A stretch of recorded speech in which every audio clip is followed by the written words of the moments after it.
How to deal with jump down your throat situations to supersize and grow your business. Sharon Horne-Ellstrom here, and today our idiom is jump down your throat. Well,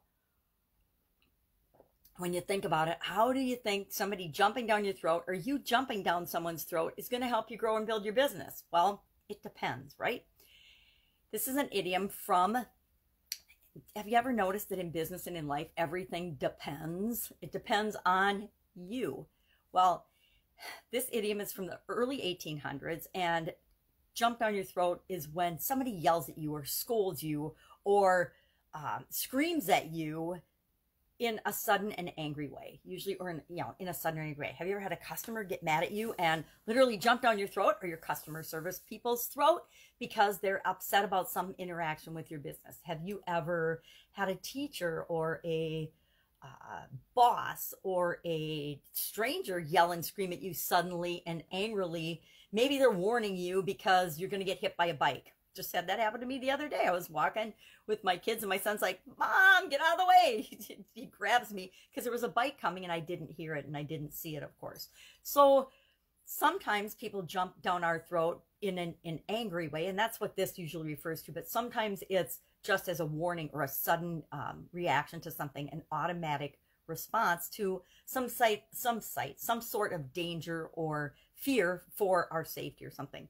If we, and there's another story about Hercules, where Hercules supposedly went to slay a sea monster, and he waited for the sea monster to open its mouth. And when he opened its mouth, or when it, I guess, I don't know if it's a he or she sea monster, opened its mouth, he jumped down it and slayed it from the inside. He tore up its intestines with the sword. And some stories say that the monster actually ate Hercules and Hercules died. Other versions of the story say Hercules defeated the monster, and that's could be a possible place where the expression jump down your throat came from. It also might mean when somebody jumps, they move suddenly. If you have said something, which usually comes from our throat or our larynx, that upsets them, jumping down your throat or shutting you up or shutting you down, the jump down your throat expression sort of makes sense. Now, have I ever jumped down someone's throat? Absolutely, positively. I'm a mom, right? And so sometimes I've yelled at my kids. Have I ever had people jump down my throat? Oh yeah, lots of times, literally. Teachers, bosses, ex-husband. Did I ever jump down my ex-husband's throat? Absolutely, I yelled and screamed at him sometimes. I'm not proud of it, but it happened because I was upset about something, or he had done something or said something that very much irritated me in the heat of the moment. So what are some ways that we could better handle situations than jumping down someone's throat? One of the ways that we jump down our customers' throats is when we throw at them our company's policies and rules and regulations and how we do things when they have a question or a concern. I think that's one of the worst things that we can do, is treating people like they're not smart and intelligent and that they don't know that we're just giving them the company line because we really want them to go away. So what are better ways to deal with situations that arise, or events that make us want to jump down someone's throat, or that people jump down our throat for? I will talk from the standpoint of how I deal with it now when I want to jump down someone's throat, right?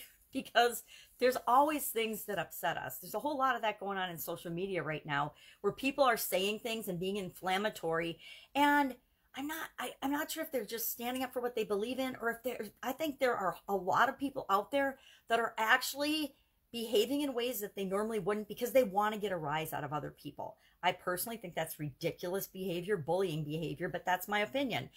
People can do whatever they want. It's up to us to decide how we're going to respond. So when I'm upset about a situation and I want to jump down someone's throat, because I still get that way sometimes, right? Human, still human. First thing I do, and I've done this since I was a little kid, my family used to actually tell me to pop the cork. So I have a tendency to overreact and be very responsive to stimulus, outside stimulus. So I learned at an early age to take a deep breath. And then I actually, after that, was taught, I think my dad probably taught me this, to count to 10. I take a deep breath. I literally, if I'm in a situation that's inflammatory, I will take a deep breath. I usually take a visibly deep breath to indicate to the other person that I am calming myself down or getting ready to respond. And in my head, I count to 10. Sometimes I've had to count to 20.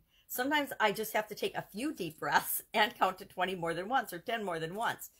Then I think about, as quickly as I possibly can, what is the outcome I want from this situation? What do I want? Now, if somebody's doing something dangerous and I want to get their attention and I want to stop them, this is going to happen really fast. I'm not counting to 10. I'm not going to go through any of this. I am just going to respond and react, because my first instinct is to keep people safe, right? In work environments, in home environments with my kids. I mean, have I jumped down my kids' throats? Yeah, whenever I mom them, they might jump down my throat because they think I'm being too momish. Well, that's what moms do. So I will think about what's the outcome I want. If it's an emergency situation and I need somebody to stop and get their attention, I will jump down their throat and scream at them because I want them to not be hurt or harmed. Now, I'm going to think about what is the outcome I want. If the outcome I want is I'm just mad at the person because what they said hurt my feelings, or was rude or disrespectful or bullying or prejudice or just their opinion, what kind of an outcome do I want? Do I want to further the altercation? Do I want to create a fight? Do I want to get back? Do I want to get even? Do I want to hurt them as much as they hurt me? I want to consider what is the outcome I want. And sometimes, yeah, I want to hurt your feelings back. So that's the action I'll take. Other times I'm like, yeah, it's just not worth it. And I will act accordingly. Maybe I turn around and walk away. Maybe I say I'm sorry. It depends, but I will then act.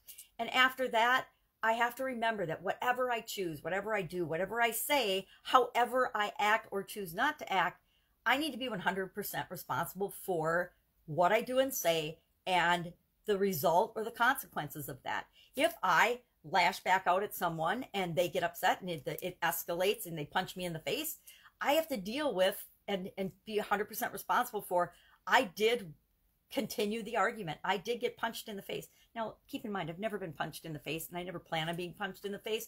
But if I did get punched in the face, I would be responsible for that because I continued the situation and actually made it worse. I didn't do something that could make it better. But I need to be responsible for those consequences. If I say something to a customer that upsets them and I lose that customer, I'm 100% responsible for that. If I whatever. So I think you understand the point. In the Get Up and Go Challenge, I'm doing a Get Up and Go Challenge, a free 30-day challenge. This is the 4th time through right now. We're on day 20 today, where I teach something called the SOAP framework. And that's basically what I just talked about. You know, what's the situation? What's going on? What are the options? What are the possible ways I can act or respond? A is for act. What am I going to do? And P is for progress. Is it moving me toward what I want or away from what I want? And so those are some better ways of dealing with people jumping down your throat or you wanting to jump down someone's throat. We always have a choice of how we're going to respond and how we're going to react to things. So our idiom for today, love to know your experience with this one, jumping down your throat. Have you ever had a boss or a teacher or somebody that jumped down your throat?